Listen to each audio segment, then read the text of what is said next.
whenever you are ready. Well, I hear a White Claw being opened. I think that means we should start the podcast. Start this up. All right. Welcome to Sibs Read Smut podcast. I'm Helen. I'm Ned. This is a podcast where we read, rate, and review our favorite, and sometimes your favorite, dirty romance novels. So we also want to let you know we are on the socials. So catch us on Instagram and TikTok at Sibs Read Smut. Or you can email us if you're very formal at sibsreadsmut@gmail.com. So on today's podcast, we'll be discussing Mr. Masters by T.L. Swan. This is a spicy one, a spicy burrito. Spicy burrito. So, spoiler alert, we do talk about these books start to finish. You've probably figured that out by now. So we spoil things for you. Beginnings, endings, twists, everything's fair game. If you haven't read the book, pause. Not a long one, not too bad. No. So you can probably pound it out pretty quickly. And then, but only reading. Only only there's in book no form. audio. There's no audio This version. is Kindle only.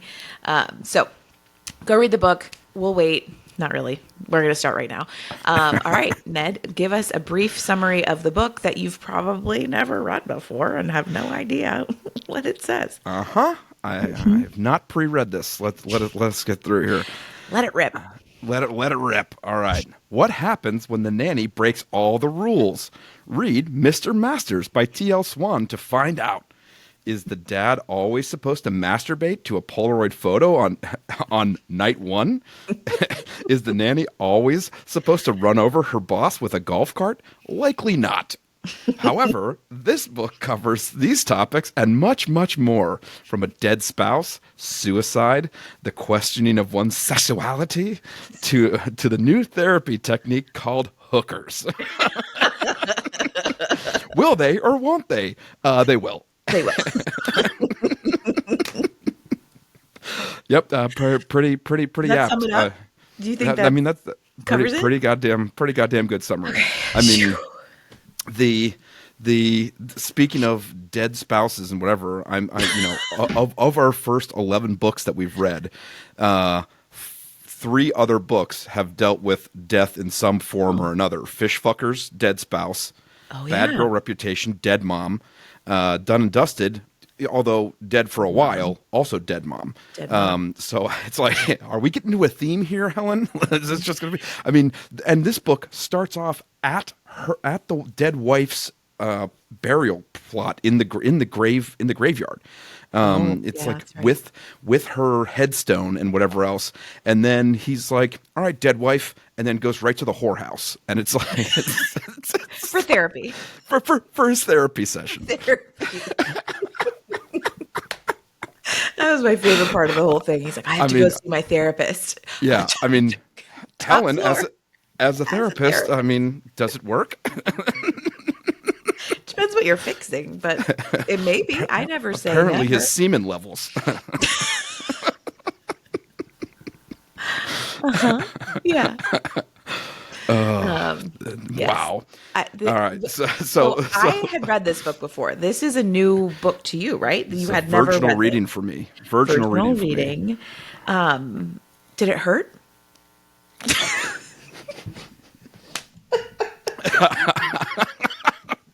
No, surprisingly, I enjoyed this book very much. I had a very good time. Oh, good. Good. Well, we haven't even introduced the characters yet. I know. I think you were surprised that this one was so good. I think when I said it was like real spicy, you were like, I think you were counting I was envisioning more of a beautiful bastard situation where it was all fornication and little plot. Yes. And I was shockingly surprised at the various story elements that the author T.L. Swan brought into it. I mean, there were a lot of threads, and some of them didn't pay off. There were a couple of them that were not resolved in the end, which we'll get to. But all in all, I mean, there's a lot to unpack in this book. And Brelly. I hate Brelly. Ugh. She's like Yeah, 12 nicknames in this book. yeah, she has a lot of nicknames, and she is the main female lead, and she is an au pair or a nanny coming from Australia to work in England for a year for Mr. Masters. And Mr. Masters, Julian is his real name. Jules, she sometimes calls him, whatever. She thinks he's a woman. and is shocked when she shows up to the airport and it's a dude. And she was unprepared. She was like, "Oh, we're gonna be best friends. We're gonna shop. We're gonna do everything together." And then this hunk of man meat shows up, which, by the way, cover stitch. This is the exact cover that I do not like. It is a shirtless dude in a suit with all of those muscles that don't exist in the real world. His shirt is open. He's not shirtless. Yeah. He's not he shirtless, has on a shirt and a suit coat, but his shirt is open, yeah, showing off like muscles a real, that a real no John asshole. Lee, that no John Lee has ever had. Exactly, looks like a real asshole. But so on the cover alone, I'm like, yeah, skip. But the reviews online were like, very high. Six spices for spicy and 6 spices for story content. And it paid off. I mean, for sure. Yeah. And so she comes thinking, oh, this is a woman. I'm going to be working for a woman situation. It is not. She immediately gets the thunder down under because she's Australian. God. And she's just like gross. She's just like creamy from the beginning. Oh my God.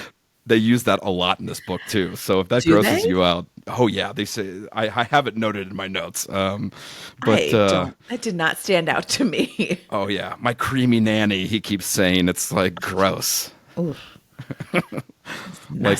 a dip that's gone bad at a party. All right, thank you. Moving on. Don't ruin dips for me, please.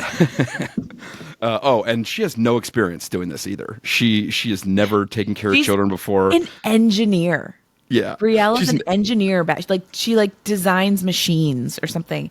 I feel like that comes out like 40% into the book when they've already established that like Briella's really ditzy and like silly and goofy, and she knows that she is. I do like that she has that insight of like, this is just my personality. I prefer to be happy.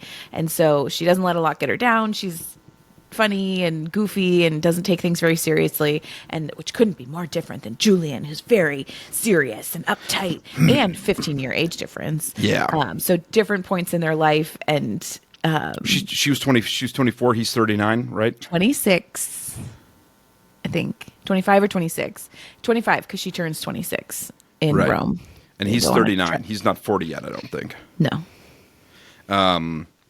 So yeah, I mean, they're both a little shocked when she gets there, and she's a pretty strict. She like can't lie, so she says a lot of shit that's just like very direct and very, forward seeming, but it's because she can't lie. So night one, she like comes out in her like slinky nightwear and to go get a glass of water, and Julian is like looking at her picture on the fridge, which his son Sammy took when they arrived at the house, and he just like puts his hand in his pants and starts jerking it. I did not count this as sex scene 1. You didn't name it. I did not name this one.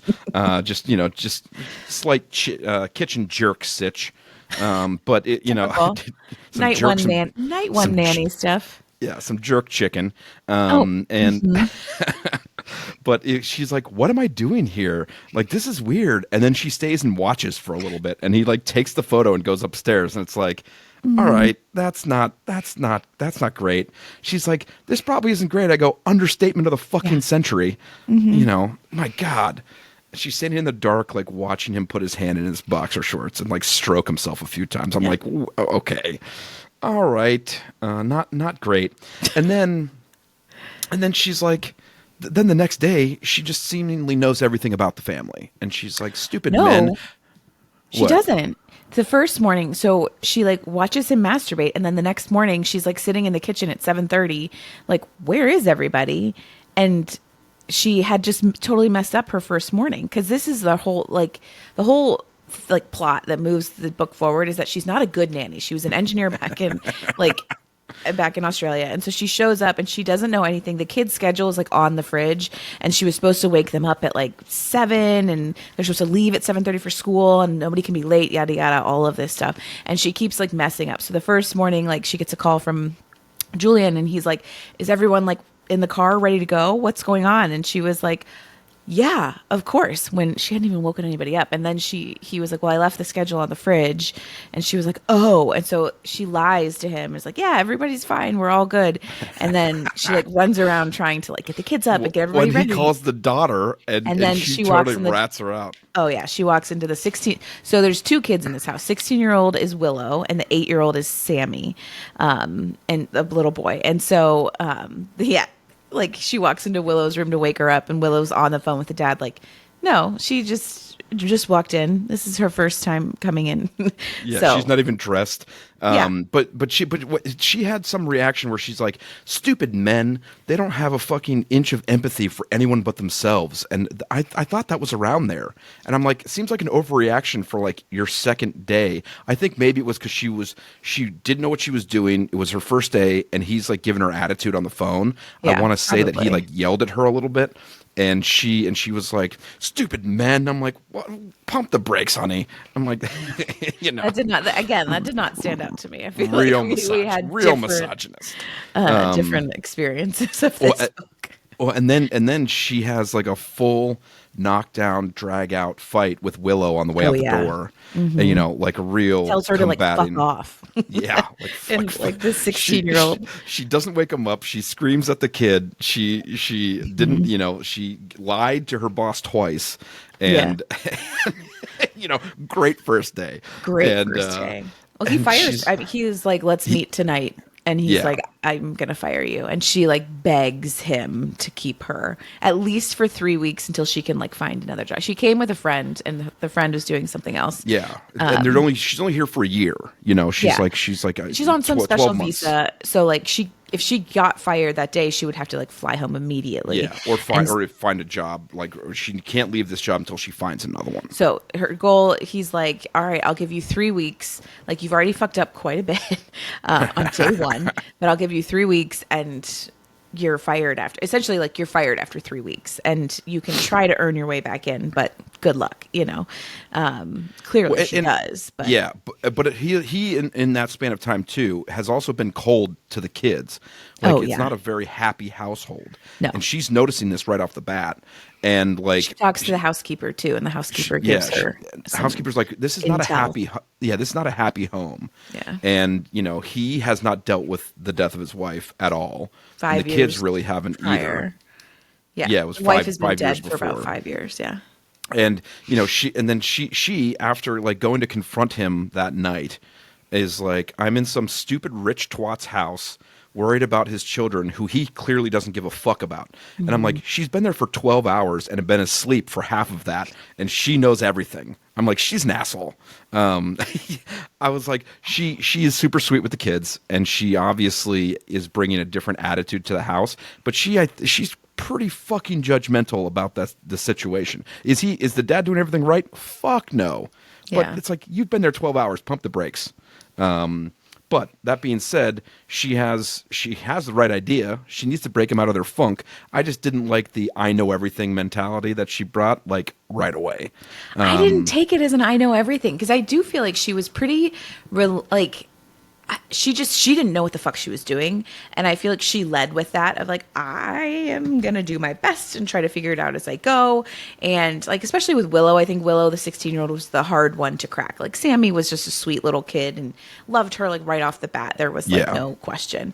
But Willow was like going through a really hard time at school, and it was really hard. Like her and the dad were just on 2 different planets. Like they were not communicating at all. And so I feel like she like started to build rapport with the kids. It did take a lot. It was a lot harder and a lot longer with, that's what she said, like with Willow, the 16-year-old, just because she was like, Willow was so closed off. I mean, the dad's closed off, like Willow's closed off. Willow really knew the mom. I mean, she was 11, I guess, or 12 when the mom died. So like, I don't know. I think I felt like Brielle did did this, they, like, took the right steps. Like, she was like, all right, let's get out of the house. Let's have some fun. Let's run over your dad with a golf cart. No, she absolutely did. Yeah. But I don't know. I felt that there was a lot of judgment right off the bat. And you know, when it was like, get the lay of the sitch first, you know, because she didn't know how the mom died. She didn't know anything about their current situation. They weren't sharing it either. No, they weren't sharing it. But also, it might take a little more than 12 hours for someone to tell you their deepest, darkest secrets about how their fucking spouse died. Like, you're like, come on. I know this is a romance book, but like, get real. This was realer than some of the other ones that we've read. It was very real. I had a different experience. I don't feel like she didn't rush or expect to be told like the details about the wife's death. I feel like, yeah, but she literally said he doesn't give a fuck about his kids. And I'm like, and that was like right away after the first day or maybe the second day. I'm like, that's how the fuck does she know? I don't feel like that was the first night, because the first night she was begging for her job. Not the night after the first full day, where she screwed everything up. Or it could have been. I don't know. I have it in my notes. There's way too much else to get hung up on this fucking point. All right, we can move on. But I think that she like eased into things. Like, she just showed up and was like, "I'll find out." No, he eased into her, not the other way around. Well, okay. So moving forward, she sniffs his cologne or whatever and starts snooping in his bedroom. Yeah. And he catches her in the bedroom and is like, woman, this is not good. And then she's like getting all fluttery downstairs again. And she's like, what was it? Smell something nice. And then she's like, oh, I wanted to buy my father this cologne or whatever. And I'm like, what a terrible porno line. It just sounded like never out of the comes worst. Up again at all. Like, does she even have a dad? I don't. Like, no, that was not even. I think her mom mentions that her and the dad are going to visit at some point, which also never comes to fruition. And then he jerks it off. He jerks off again. And she literally even just says, "I'm terrible at this." She's being a nanny. Yeah, at being a nanny. Yeah. She's screwing everything up, snooping on the boss, getting caught, lying, everything else. There's a lot of summarizing in this book too, where they they both do something stupid, and then they go to their friend groups and explain it again in great detail, again exactly what they did. And I'm like, okay, kind of. I feel like I'm fighting you on every point in this book, because her friend that she came with is Emerson, and they would hang out on the weekends, because she was not like a weekend nanny. Like, she was allowed to go out and party, and so she would talk to Emerson, but Emerson was super judgmental and did not like Julian or did not like Mr. Masters, and so she like wasn't telling Emerson details about, like, she was telling him like the overarching, like, well, he masturbated to my Polaroid, and then like, and I screwed everything up and everything else, but like she lied to her for the majority of the book. Yeah. And Emerson also was vehemently against any kind of relationship, and she was right. All of her points were valid. But she was absolutely against this relationship from the beginning, and I'm reading the second book right now too. And in that one, it seems like the friend is always the person going, "Don't get involved with that person. Don't do this. Don't do that." And it's like, they're the foil. They're the foil, but it also leads to the friend lying to, the main lady lying to their friend about getting involved with somebody, because their friend is like, "Don't do it. He's a bad guy. He's not good. Whatever else." And Julian knows that on some level that this is fucked up too. He's like, "Drinking red wine and jerking off to a photo of my children's nanny is unacceptable Thursday night behavior." I go, "Yeah, that's for Saturday mornings." It was just a day of the week. Nothing else about that was weird. That's for lazy Sunday mornings, jerking it to photos of your nanny. Okay. But Willow has something to say that, and she's not happy. And then what was it? The housekeeper's great too. She gives her a little bit more perspective on what's actually going on in the house. And then his buddies, Julian's, Mr. Masters' friends, are Sebastian and Spencer. Seb and Sebastian, yeah, are Seb and Spencer. Seb Seb and is Spencer. Sebastian, and then Oh, Spencer. right, yeah. Fine. Quit fighting me, Helen. I really am. This is we the read two different books apparently. Yeah, but I felt like their talking back and forth was very human, very real on how much they swore and how much they did that. And I was like, I don't know. I felt like it was too much swearing coming from a guy that Oh, fucking swears all the time. And huh. I was like, you know, it felt like when Blair Witch Project tried to be real and they were just like, oh my God, what the fuck, whatever. It's like, you're writing a script. Use different words, like change it up. Like I was, but they had some very funny interactions. One of the guys, I think it was Spencer, is like a huge man whore, and Yeah. he took a bunch of Viagra one night and was having a threesome with his the girl he was seeing at the time Yes. and her roommate, and he was That like, was the funny. the blue pills turned my wang into a rocket cock, and I was. But he said like the skin was like he was like it was on fire. It hurt so bad because he just like fucked both of these women like all night long. Yeah. And then like in the morning the other He's one like, woke I up. chafed my penis. Yeah. He was like, oh my God, it hurts so bad. I can't go back for a week. Yeah, I loved it. I thought their interactions were great because it just felt like I think it humanized him a little bit because so Julian Masters is painted as his like family has this billionaire company that he has chosen to not be a part of, but he has like the money and I think he's still Yeah. kind of part of the family business. But his real job is he's a judge. So, lawyer, judge, he's at the top of his game. I guess judges in England make a fuck ton of money. I guess Well, judges. he has his investments. He invests on the side, and that's where he makes all his money. Okay. So like he has this huge mansion because of his investments, but he's a judge, so he has a very serious job and he's clearly fucked up at home and like just very cold and distant from his kids. And so like I like when he goes out with his friends because they're not like, oh, Mr. Masters, what can we do Yeah. for you? They're like, shut the fuck up. You are a twat, and I enjoyed that. I felt like it For humanized sure, him. I thought it was great too. I thought the overuse of the F word it was You're in was England. I feel like the English say fuck a lot. You yeah. lived Well, there for 6 months, right? Don't they? everybody says it in real life, but this is a book. Use diverse language. Like change it up a little bit.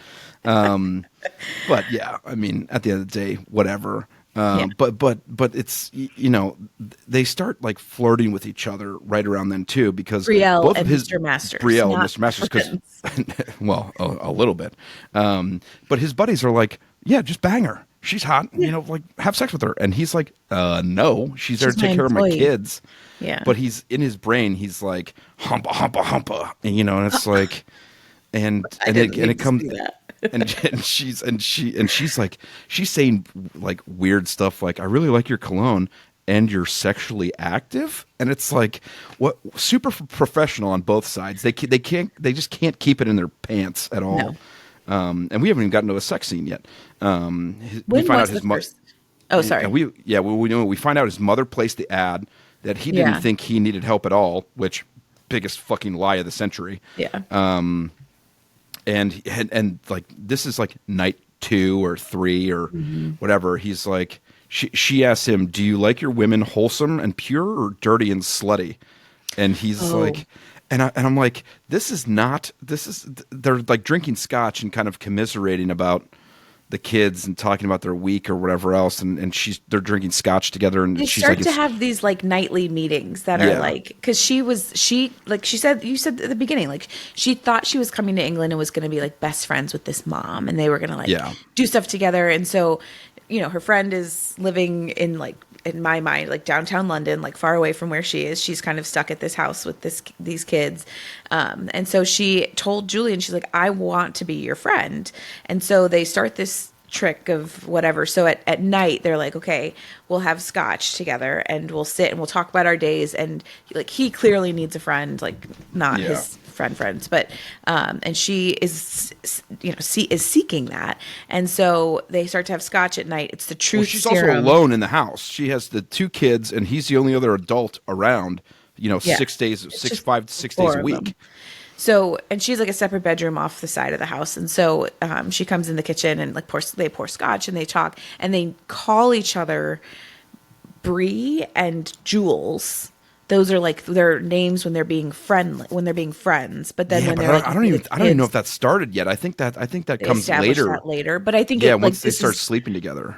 this started that like they This were like, is setting okay, it up. we'll be They're friends when we yeah, drink scotch, and scotch they're is truth different. serum. And so like she has Yeah. like a 2 glasses of scotch and is asking him about like his sexual proclivities and Yeah, like I really have inappropriate a stuff. note in here that truth serum may be a code for fuck serum. I'm like, because Yes. they just get super horny for each other, and then she you can tell that it's not, she's like trying to stay away a little bit but not really, and you can No. tell when she starts getting jealous at the soccer game that Oh yeah. Like all of the women are like, oh, fuck. here's a rich dad. He's really handsome. And they just are fawning over him constantly. And I she's said like, all the horny millionaire hoes are at the soccer Mm-hmm. game. All the moms of all the other kids and whatever. And we Yeah. start seeing that Willow is getting bullied a little bit. I Yeah. mean, she lays the groundwork in that like first week of Bree, to all her not being very good at this job credit, actually starts noticing that Willow is having issues. And she Yeah. doesn't know what to do about it yet, but she's like at least logging it in her brain. But And like the dad's there, and so they're both there, but he's so like distracted because he's being flirted with at all times, and Yeah. so like Bree is beating him off with finally, a stick, literally. I mean, kind of, and so Bree is like the only one who's there and really observing Willow and cheering for her and like noticing that she's going through stuff. Yeah. And I think that speaks to Bree's, like she's not good at like her job, but she's very good at like social interactions, Empathy, and very Yeah. empathetic. Yeah. So The and yeah, I mean he's LA mating call. blueberry this time. Blueberry. Ooh, very nice. The yeah, and she starts asking Sammy, the son, like The questions 8-year-old. about the dad, like, hey, so does your dad have a lady friend and whatever, like interrogating the kid. I'm like, really? I mean, come on.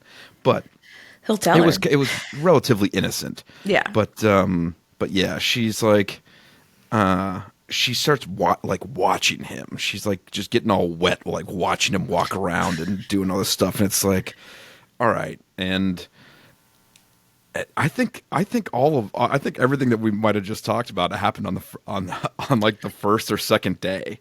I know because she showed up. Well, maybe. I mean, the first day I or the think first. she literally weekend. goes. I think she literally goes to soccer practice with them. Like that. She shows first, up on a Thursday. Friday is her day that she messes up, and then Saturday is soccer. Yeah.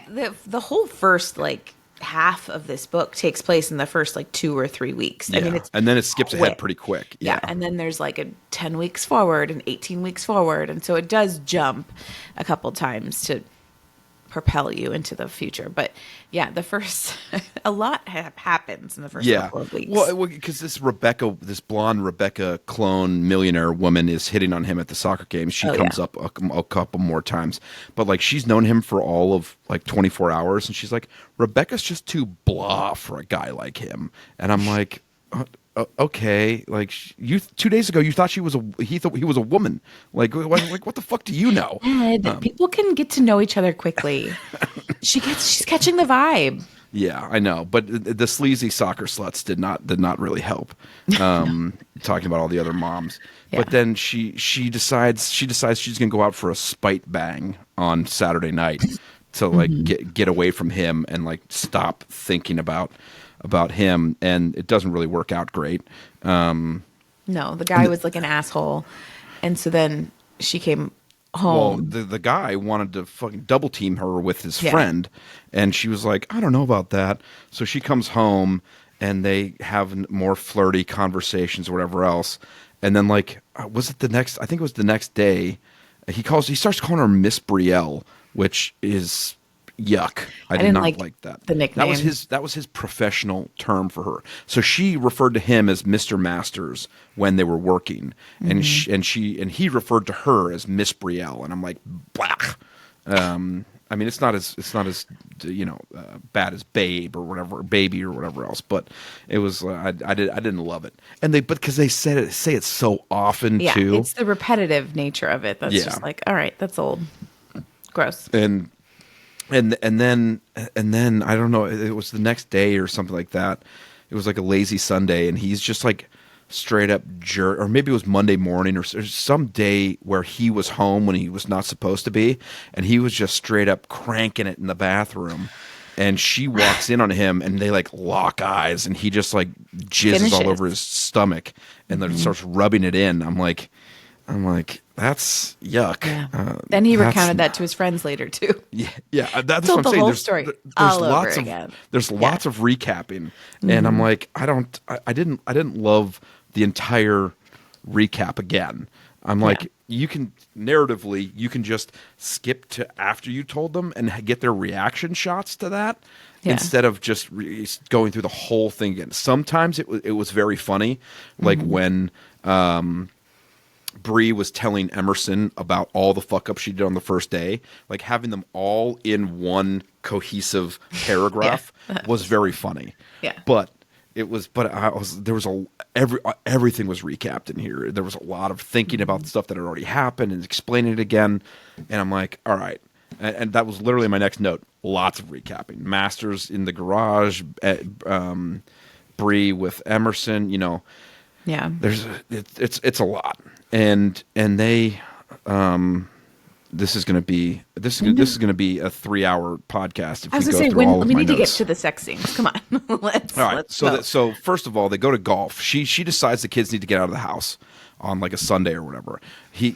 Mr. Masters is playing, golf with his buddies somewhere else, and so she decides she's going to take the kids to the club, and they go out there, and they're passing golfers, playing music, waving, giving little toots on the horn. She's letting whatever. Willow drive, which was like made her really cool.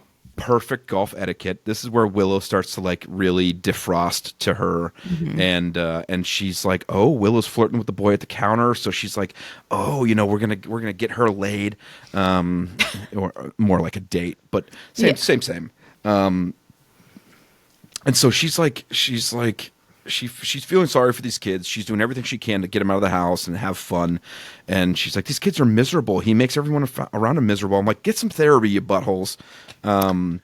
But she runs him over eventually She not on purpose. He like is trying to stop them. They're distracted playing music, and she like looks up, and he's right there, and she runs him over. She like runs over his foot. But yeah, but he fell, and then like his friends Sebastian and Spencer were nearby, watched the whole thing happen. We're dying laughing.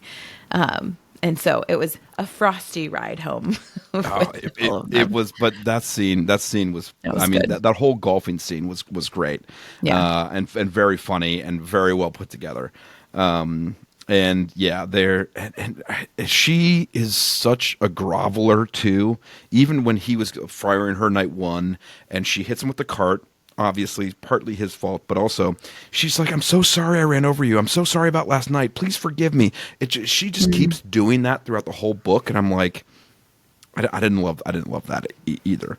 That she was all like a profuse apologizer, and then she's like, I so don't want to jump his bones, and I in my notes I just wrote liar, butthole on fire. You absolutely want to bang this dude. So skip ahead. He calls her from a conference that he's at. He's out of town, and he's just like, he's in a bar with people, and he's like, touch yourself. Oh, and yeah. She's like, okay. So technically, this Did isn't you a name sex it? scene. I said, no, just quick, dirty phone call, just okay. Straight to the point. But I did call both of them horny hippos. They, accurate. Yeah. And then she starts getting into it, and he's like, oh, I got to talk to somebody. I got to go. Bye. And like, And then funny. yeah, and then I guess the jerk off surprise happened after that. Ew was just in my notes. When do they actually fuck? That Let's jump is to the first sex scene. So they're creating tension, yada yada yada. yeah. You know they're gonna fuck. She Like, calls his dick angry, which is funny. yeah. He has an angry dick, and then she gets the first email saying, "Hey, Oh, report to this that's right. hotel room. Dress code slutty."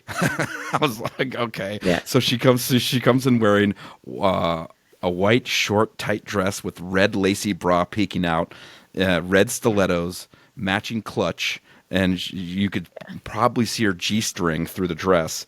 And she's like, she got a spray tan too. She's like, I look like a hooker, a cheap, dirty hooker. And then there's lots of breath catching. He's like, I'm like, all right. And so they finally go up to the hotel room. And he's still trying to like protect her from him. Like, you want to dance with the devil? Like, you need to protect yourself from me. Whatever. I'm like, this seems super healthy, But anyway, page romance 134. I mean, 33% in. That's a respectable Yeah, amount of time. That's about right. I mean, they have seen each other masturbate a couple of times, but who's counting that? Yeah, So yeah. I said, Dangle the carrot. this was waging wars against the Ottoman Empire because they fuck on an ottoman for the first time.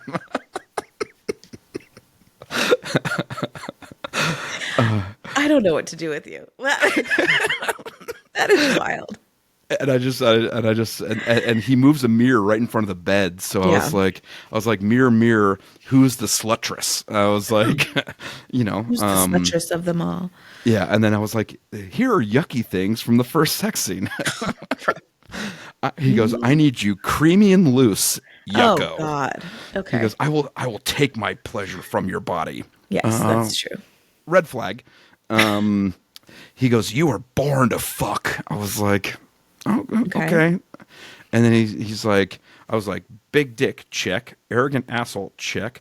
Off the scale, fucking hornbag, double check. Then she calls him a big baboon at some point, which was funny. All right. Then there's some other relationship stuff that goes on in there. She's fuming. She's angry. Then she's not angry. There's relationship talk, and then there's not. And then, they're like, whatever. And he breaks up with his current girlfriend, which she sees him with, and they're she's all worried that she's like Yeah. the other woman, and she questions him, and he says, I ended things with her. And that's sort of the impetus for them to talk about the fact that like he does not know how to love a woman. As soon as a woman falls in love with her, he ends it. And so you start to learn about his backstory. So the whole thing with his wife, basically, you learn throughout the rest of the whole novel that like they messed around once at a party in college, and then they messed around again, and she got pregnant. And he didn't know this until like 3 months later. She shows up, and she's like with child.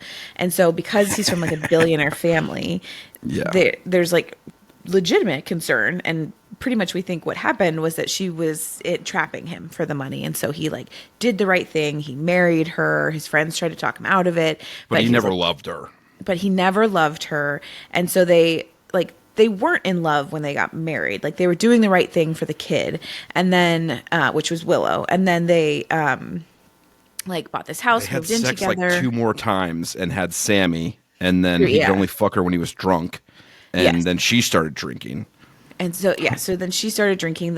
She ended up falling in love with him, and he never fell in love with her.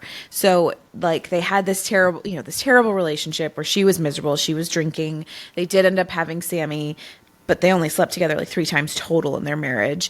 And then he asked her for a divorce. And that same day she like got super drunk, got in her car and wrapped it around a tree. So she kills herself. And so I mean, not only wrapped around a tree, she drove down a dead end street at 130 miles an hour and crashed she into a knew tree. what She committed suicide via car very crash.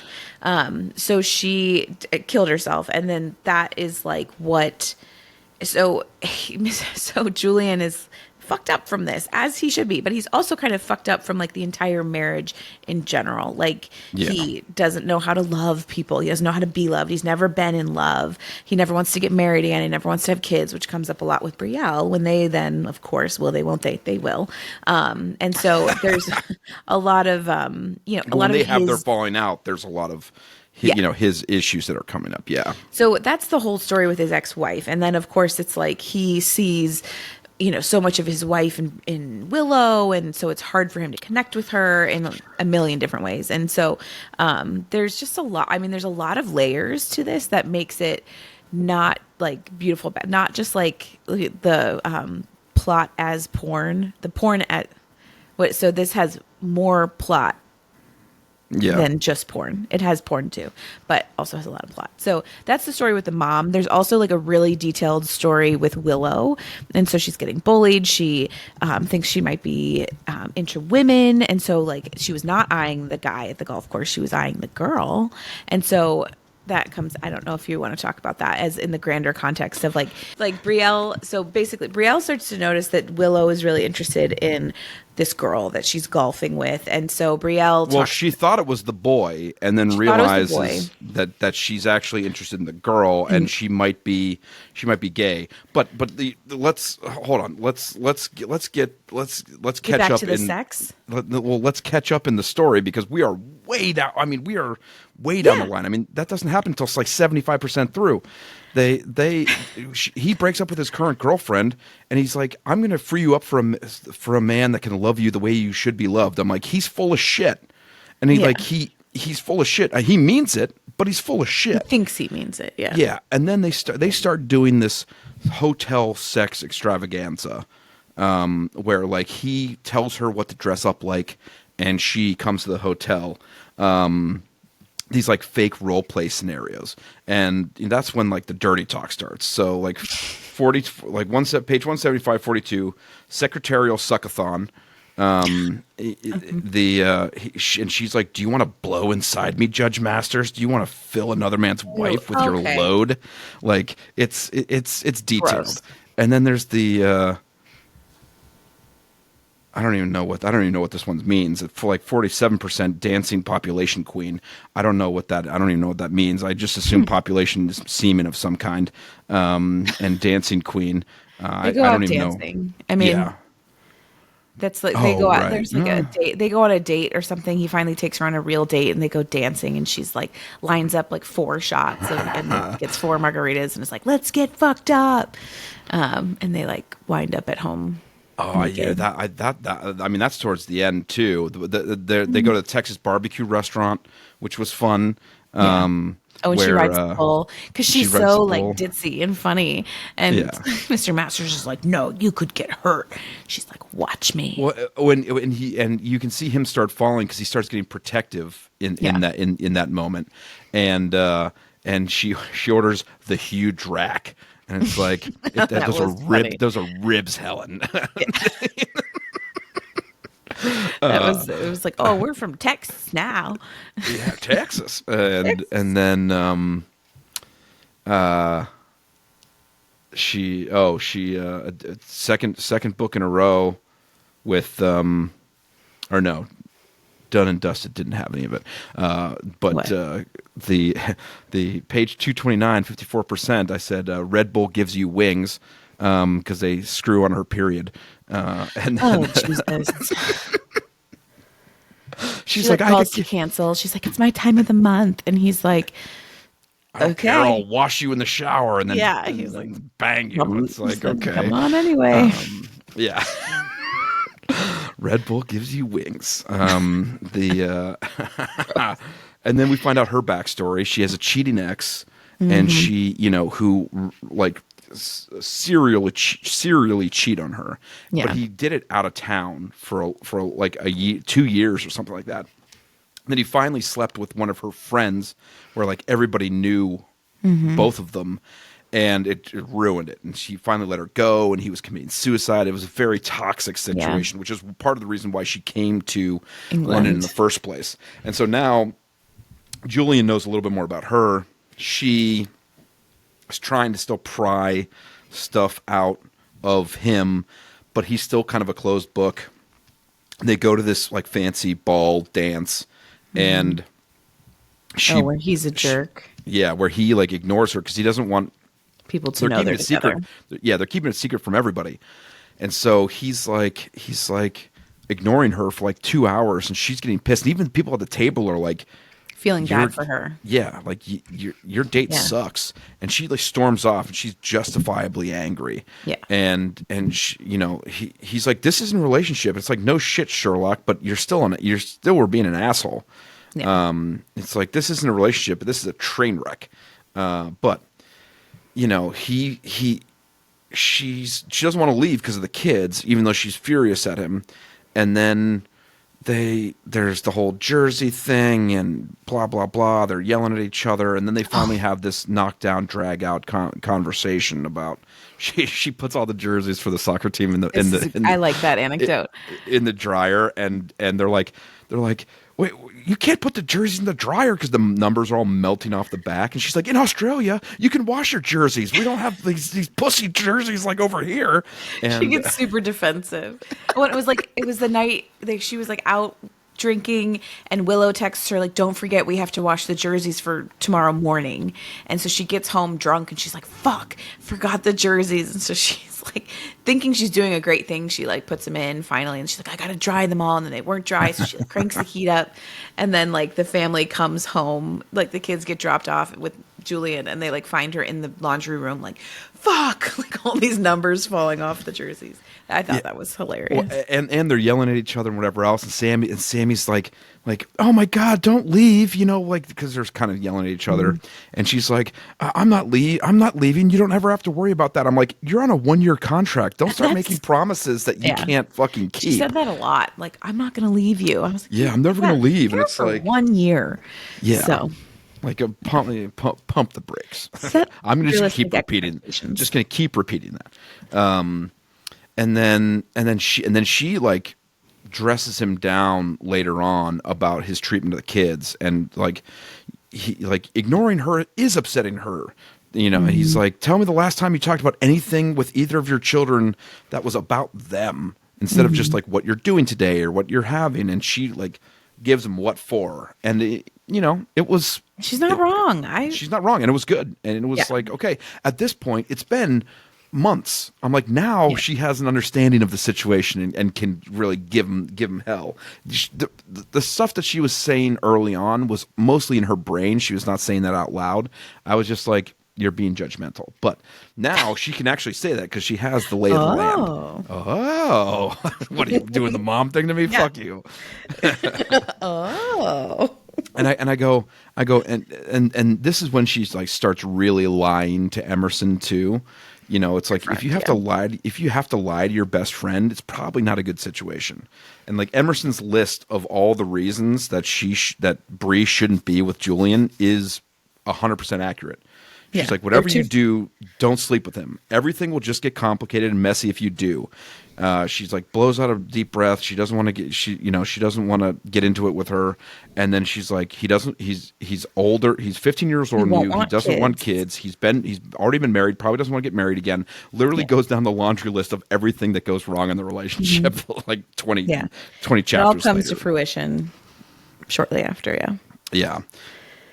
And then she finally, like, after a while goes like, you make me like, you make me feel inferior. Like they have this knockdown drag out argument again, another one about her feeling inferior and whatever else. And that's when they kind of like have an emotional breakthrough, more so than just like the fucking, and he starts telling her about the wife and a little bit about what went on that day. And, and like, she's like, oh, you're like pre-coital truth bomb in the shower of, he's like, I asked for a divorce on the day that, she died. And then, like 66% through, I was like, she's got at least one emotional bone in her body, his dick. Oh, okay. And like he blames himself for his wife's death, and it's not really his fault. I mean, she was an alcoholic and whatever else. It's like him not loving her is not a reason for her to go kill herself. Like, they could have gotten a divorce. She could have left. She could have not been an alcoholic. She could have gotten help.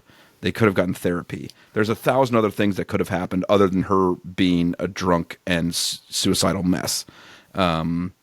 I don't know. That's my as a licensed therapist that stayed at I a know. I was Holiday going Inn. to say That stayed at a Holiday Inn last night. I don't love that take on it. I think there was, yes, she absolutely had other tools that in her arsenal that were not utilized.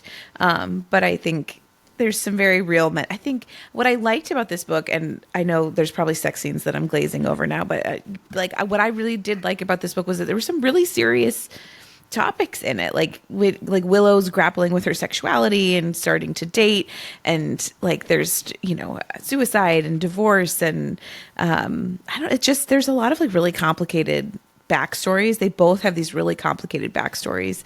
Well, hers much less so, but his is very complicated. And I appreciated that there was a lot of depth to this book that the first time I read it, I don't think I was expecting, but I think that made it really really good, because there was a lot of like filthy sex as well. But yeah, I thought it was well done to sort of weave it all together. There were some odd moments, and I think there were also some weird turns of phrase because they were British and not English. But she's Australian, American. She's Australian and he's English, and I think no, I'm saying the author is Australian.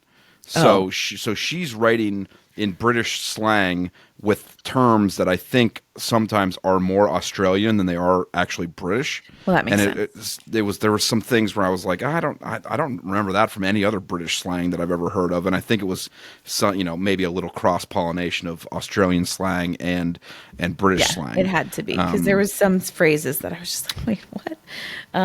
But yeah, well, you would catch the gist. Yeah. And there was the couch foot gibbers. Oh my God, were very weird. We have to discuss that. Family time couch foot gibbers is what I called it. Well, and then he's jerking himself off with her foot. Oh yeah, that's the first time. Yeah. So there are 2 movie nights. This actually kind of pissed me off and like made me want to call Child Protective Services. So like all 4 of them are like in this family room. The 2 kids are on the floor in bean bags watching like the Terminator on TV. And so then he's sitting on one end of the couch and she's laying on the couch with her feet like in his lap. And so then he like pulls her closer to her, and then he starts jacking himself with her foot under a blanket. Fucking disgusting. The kids are literally like feet away from them. And I'm like, no way that they can't hear like even just the friction. Yeah. I'm like, this is insane. And so then there's another movie night later in the book, and he like pulls her closer to him and then like pulls her leg up behind his shoulders. Oh yeah. And he's just like like finger blasting her with, again, the kids feet away. That kind of upset me. And he's edging her for like the full movie. It's for like crazy. An hour and a half.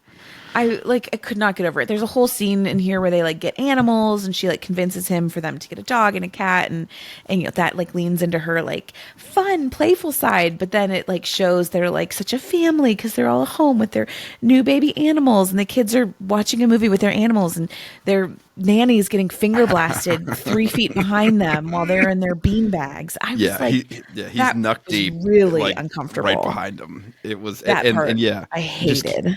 It was that was there was and then they had the rule before that they couldn't sleep with each other in the house. They had to keep working. Yeah, and that's why they kept going separate. to the hotels. And then this chapter like or 269, page 269, chapter 69% through. 69 up top. I just called it Playing with Fire Bang. They just start banging in the house constantly. Yeah. It's like, what if the kids need you during the night? Your one kid's 8. And you're down in the nanny's room just fucking plowing her.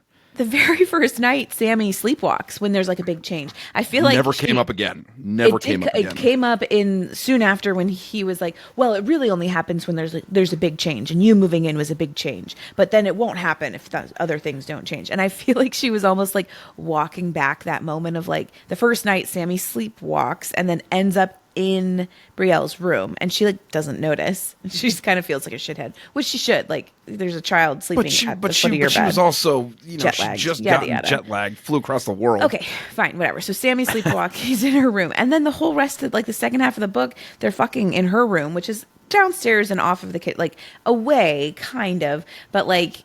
Sammy had already broken into her room once and slept there. Yeah. What would stop him from something else happening? Yeah. And like, she ain't quiet, No, they're like, oh, we really got into our rhythm once the headboard started banging against the wall. It's like, oh my God.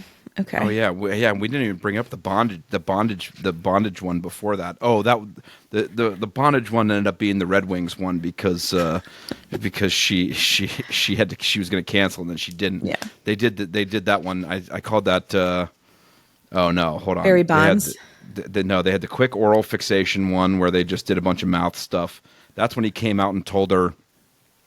Like, I used to bang pros all the time until I met you, and I won't fuck prostitutes anymore. He's like, up until I met you, I didn't have the ability to love anyone. And then it's like, oh, you love me, and then they went to Italy on vacation, and I called that chapter "Spicy Italian Footlong."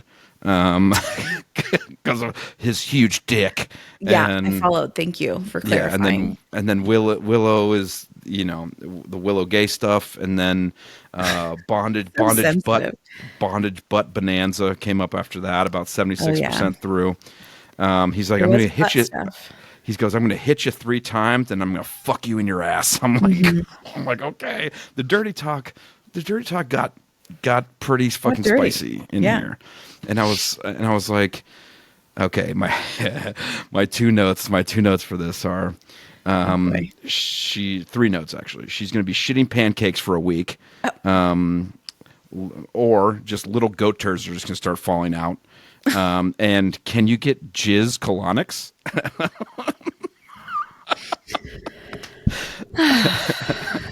I need answers to those questions, Helen. All right. Well, I know someone you can ask. Mr. Masters, and then she. The bullying is another through line for Willow too. That is happening throughout, and fucking Bree just goes off on these girls, and then Julian blames Willow, and Bree jumps in. It's like these mothers suck, these kids suck, and Julian, you suck for not noticing that your girl is getting harassed, and that was like a watershed moment too for their relationship, where he was ready to be pissed at Willow without listening to any other sides of it. And she really fucking drilled him for that. And as she should. Yeah. Those kids needed somebody to stand up for them and to like see, because he was just so closed off and shut down. They really had nobody there for them. Like, he was just a robot, essentially, like making sure that they had food and clothes. And that was it. They had no emotional support. The grandparents were darling. His parents were actually like tuned in and good. The grandparents were awesome. Grandparents were great and facilitated a lot. Like, the grandmother even came over and like started to become friends with Brielle and like facilitated that, friendship. And there was a lot of fun stuff in there. So the grandparents were great. The cooking scene was great, where they were making dinner or whatever, and they had a food fight in the kitchen. Oh, yeah. and then the grandma shows up, and you think that the first time that they met, and you think that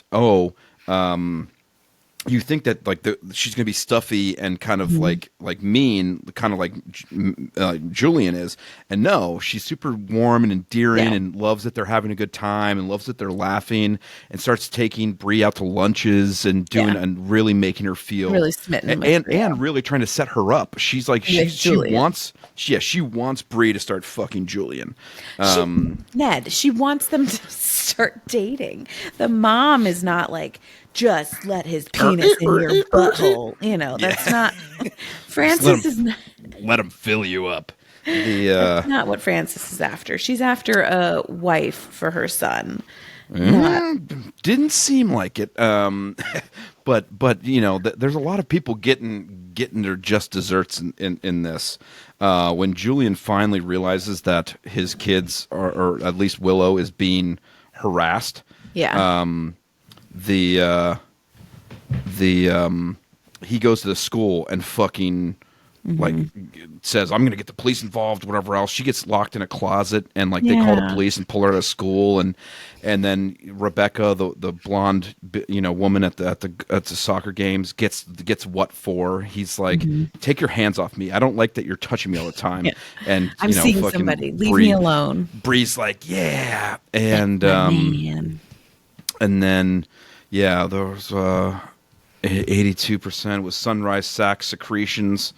I will say one thing that was he's eating his breakfast, meaning he's eating her out. That's disgusting. But I couldn't help but think about like Tiger Woods and his sex addiction throughout this whole thing. Like he needs sex so often. They fuck twice a day. Like he wakes her up with sex. They have sex at night, and then like, and she's like okay with that.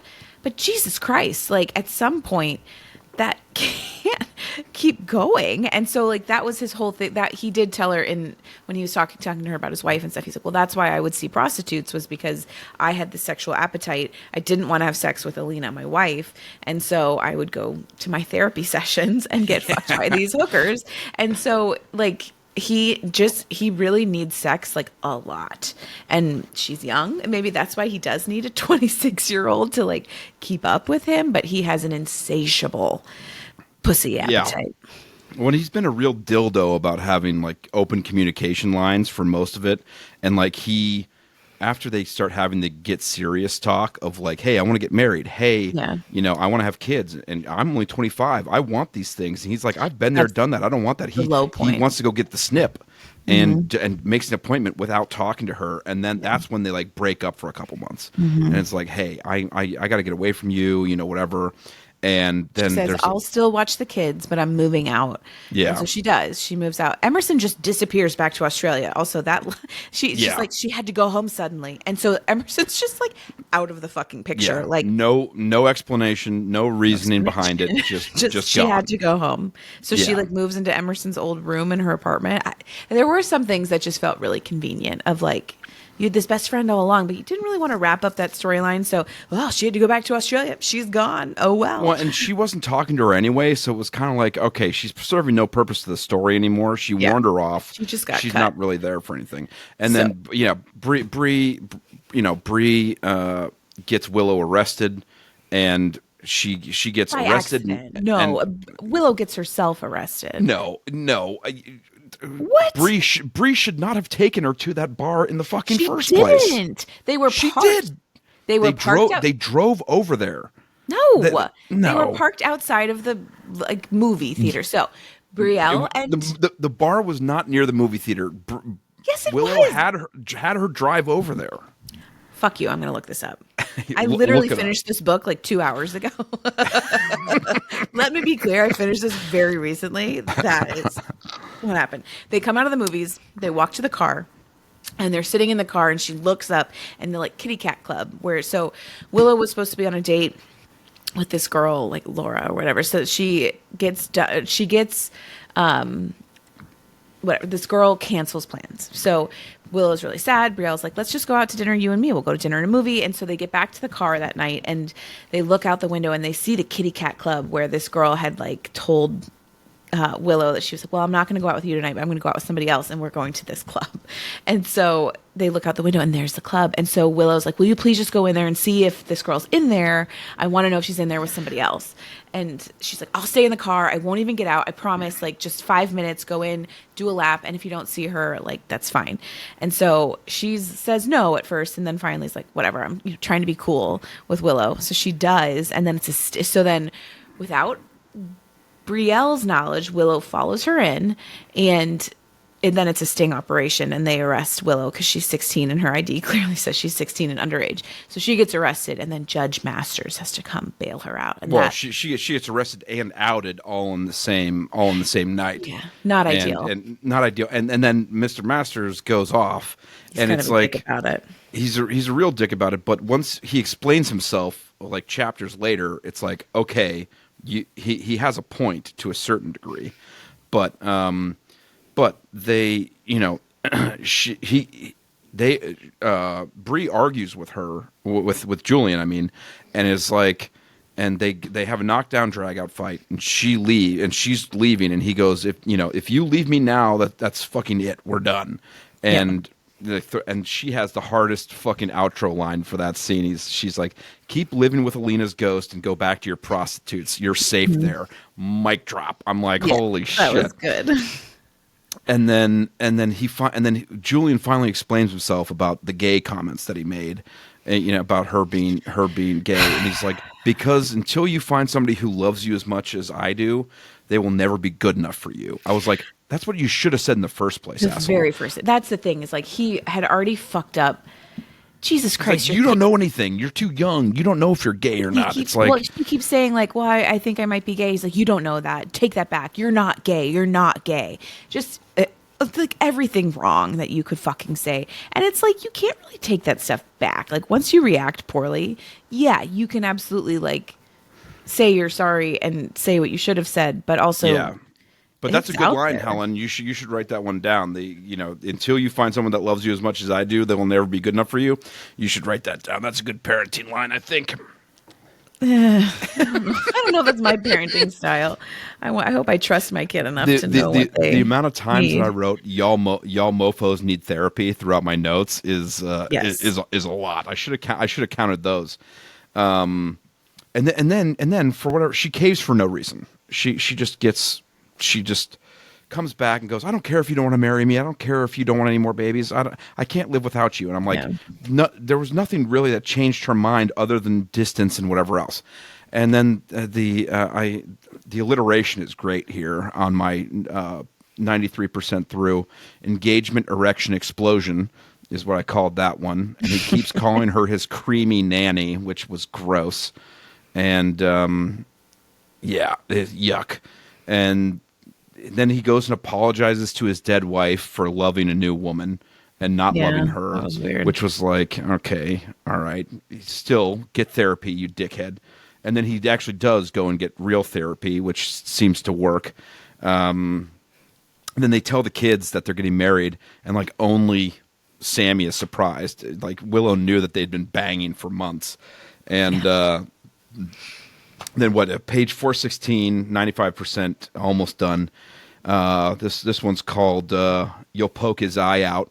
They're having pregnant sex. And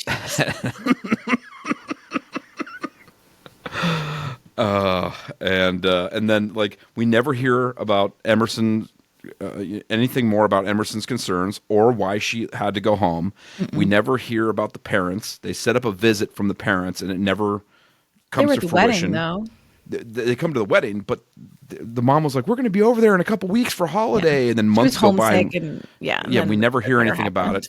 And then at the end, there's just lots of skipping ahead years. Where like, oh, she's pregnant, and then oh, she's having their third child, and then oh, like there's a lot of skipping ahead at the end, which was like, oh, okay. So now they're living this like glorious, happy life, and we never find out which way Willow goes in the end. She leaves school and joins the company, but like, there's some tethers, very minor tethers that are not wrapped up at the end. But I mean, this book had a lot more heart than I was expecting. This book had a lot more real emotion than I was expecting, and it was also a fucking pretty spicy meatball. Would you recommend this book? Absolutely. I looked back at the first time I read it. I think I gave it like middle of the road stars, and I think I would bump it up. At least I would bump up what I rated it. But I would absolutely recommend this for people to the right person. I think it has a really high rating on Goodreads, and I think it just speaks to like it's a spicy beach read. It's not even a beach read after dark. It's just after dark. And so I think it's just really good. I mean, there was just so much that like keeps drawing you forward in the story because you want to know more about these characters. Is it like the best written thing in the world? Is it like, a literature masterpiece? Absolutely not. But I think there's so much just both story and smut that it's like a great combination. And I think a great like way into the smut world. I thought it was great. And I'm glad that we added it to our list. Would you recommend it to friends? Absolutely. There was a lot more than a lot more heart and feeling than I was expecting. But it was, there was the dirtiness factor was high. There was a lot of dirty talk. There was I want to say I counted without the jerking off scenes. I think there was 14 chapters with like explicit sex in them, which is, good ratio. But it was not what I was expecting when we went in to read it. Because, the cover, like I said, hot bods on the front, didn't know which way to go. I think that's the opposite effect. I think those covers are supposed to make you hot and bothered, and you are like, nah, not for me. You like the cartoon men. Yeah, but yeah, I would absolutely recommend it. What do we have coming up next week? I have no idea. I didn't check the list. Oh wait, no, I do know. Mile High, right? Yes.